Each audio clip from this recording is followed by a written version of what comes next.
여러분 안녕하세요. 오늘 우리가 살펴볼 자료는 기독교 역사상 가장 중요하면서도 동시에 참 오해가 많았던 본문이죠. 바로 고린도전서 11장을 깊이 파헤쳐보는 해설 시간입니다.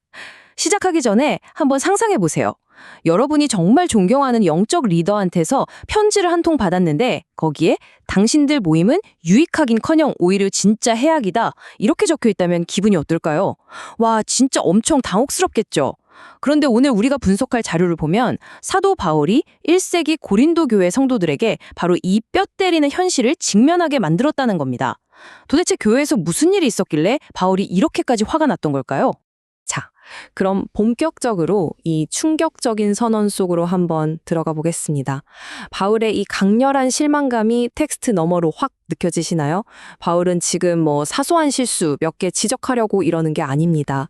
고린도 교회의 모임 자체가 완전히 본질을 잃어버렸고 심지어 사람들에게 상처를 주고 있다고 매섭게 질책하고 있는 거거든요. 신앙 공동체가 같이 모여서 예배하고 밥 먹는 자리가 오히려 공동체를 망치고 있다? 이거 정말 엄청난 아이러니잖아요. 그래서 우리는 지금부터 마치 탐정처럼 1세기 고린도 교회에 도대체 무슨 일이 벌어지고 있었는지 그 역사적인 현장으로 거슬러 올라가 조사를 시작해 볼 겁니다.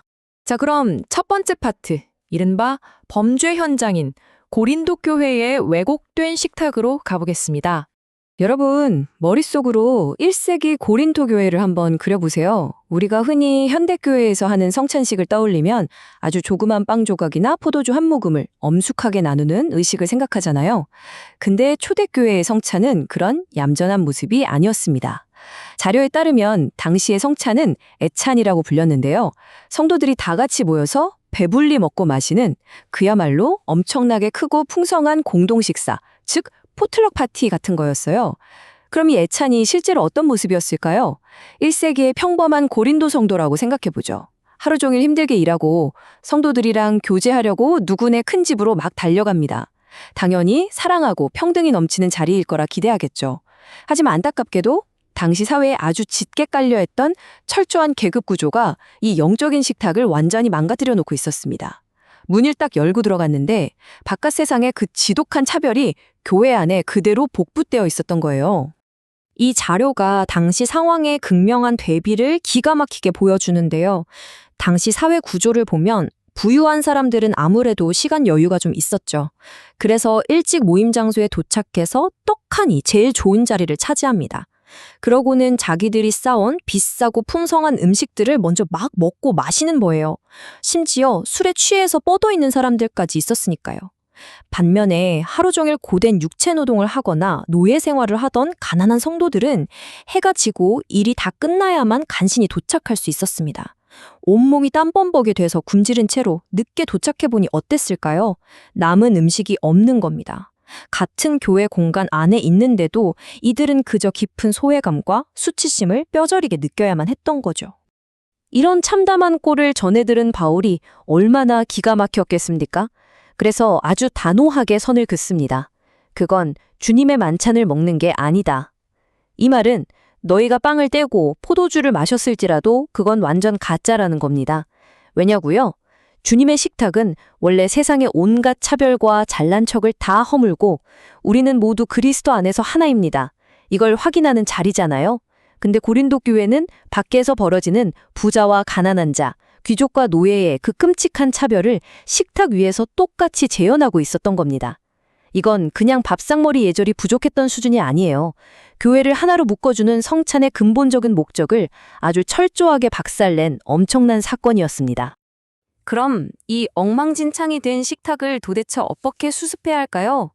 두 번째 파트, 성찬의 진짜 의미를 통해서 그 해결책을 찾아보죠.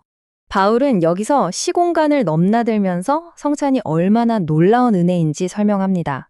성도들의 시선을 예수님이 잡히시던 그 마지막 만찬의 밤으로 확 끌어당기는데요. 먼저 과거입니다. 성찬은 예수님이 우리를 위해 몸을 찢으시고 피를 흘리신 그 엄청난 희생을 기억하는 겁니다. 그리고 현재 이게 진짜 중요한데요. 그 희생 앞에서는 부자든 가난한 자든 권력자든 노예든 다 똑같이 구원이 필요한 죄인일 뿐이잖아요. 그걸 깨닫고 철저하게 평등한 한 몸으로서 지금 이 식탁을 같이 나누는 겁니다. 마지막으로 미래, 우리가 이 빵과 잔을 나눌 때마다 주님이 다시 오시는 그날까지 십자가의 복음을 세상에 당당하게 선포하는 거죠. 여러분, 생각해 보세요. 이렇게 완벽한 연합의 식탁에 세상의 계급이나 차별이 끼어들 틈이 어디 있겠습니까? 여기서 가장 핵심적인 포인트는 바로 사도 바울이 말한 주님의 몸을 분별하라라는 이 유명한 권면의 진짜 뜻을 아는 겁니다. 보통 우리는 이 구절을 읽을 때 내 안에 무슨 죄가 있나 회개해야지? 혹은 지금 내 앞에 있는 이 빵이 얼마나 거룩한 건가? 하고 혼자만의 아주 개인적이고 신비적인 영역으로만 생각하기 쉽거든요. 그런데 자료의 분석을 보면요. 이 문맥에서 바울이 말하는 주님의 몸은 눈앞에 있는 빵이 아니라 바로 내 옆에 앉아있는 교회 공동체 그 자체를 의미합니다. 무슨 말이냐면 가난하고 연약한 지체들을 뻔히 무시하고 차별하면서 혼자 거룩한 척 성찬을 막는 것, 그게 바로 주님의 몸된 교회를 갈기갈기 찢어놓는 최악의 죄악이라는 뜻이에요. 시선을 나 자신에게서 내 곁에서 굶주리고 있는 형제자매에게로 돌려야 한다는 겁니다.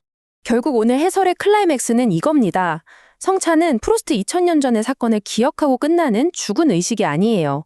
성찬은 우리도 이제 십자가의 방식으로 살아가겠습니다 하고 공동체가 함께 선언하는 어마어마한 사건이라는 거죠. 예수님이 나를 위해 기꺼이 생명을 내어주신 것처럼 나도 내 이웃과 공동체를 위해서 내가 가진 기득권, 편안함, 잘난 척하는 마음을 다 내려놓겠다는 깊은 헌신입니다. 고린도 교회가 진짜 잃어버렸던 건 물리적인 빵 한 조각이 아니라 바로 이 십자가의 삶의 방식이었던 거예요. 자, 그럼 이 거대한 신학적 진리를 우리 현실에 어떻게 써먹을 수 있을까요? 마지막 파트, 기다림의 복음으로 넘어가 보겠습니다. 바울이 이 복잡하고 심각한 공동체 붕괴를 해결하기 위해서 내린 처방전은 너무나도 단순했습니다. 여러분이 먹으려고 모일 때에는 서로 기다리십시오. 와, 겨우 이거야? 싶으시죠? 근데 이 짧은 한마디에 담긴 묵직한 무게감이 느껴지시나요? 여기서 바울이 말하는 기다림은 식당에서 줄 서서 차례 기다려라 이런 얄팍한 식사 예절이 아닙니다. 이건 그야말로 행동하는 복음 그 자체예요. 더 많이 가진 사람이 없는 사람을 위해서 일부러 속도를 늦춰주고 강한 사람이 약한 사람을 위해서 기꺼이 자기 권리를 포기하고 사랑으로 자기를 낮추라는 엄청난 십자가의 실천인 겁니다. 네 배를 채우는 것보다 늦게 오는 형제의 마음을 채워주는 걸 먼저 생각하는 것. 이것만이 주민의 식탁을 진짜 회복할 수 있는 유일한 길이라는 거죠. 오늘 분석을 마무리하면서 화면에 띄워드린 이 질문들을 각자 스스로에게 천천히 한번 던져보셨으면 좋겠습니다. 첫째, 나는 우리 공동체 안에서 나보다 조금 늦게 오는 사람, 연약한 사람을 기꺼이 기다려주고 배려하고 있나요? 둘째, 내 신앙은 혹시 나 혼자 은혜 받고 끝나는 개인적인 종교 생활에 갇혀 있지는 않습니까? 형제자매를 품어내고 공동체를 세우는 그 실제적인 사랑으로 나아가고 있나요? 오늘 우리는 신앙이라는 게 결국 내 옆에 있는 이웃을 향한 태도로 증명되어야 한다는 걸 배웠습니다.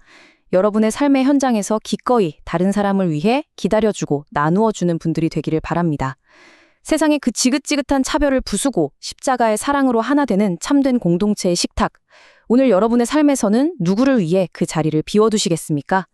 이 기쁜 질문을 여러분 마음에 남겨두면서 오늘 해설은 여기서 마치겠습니다. 함께 해주셔서 감사합니다.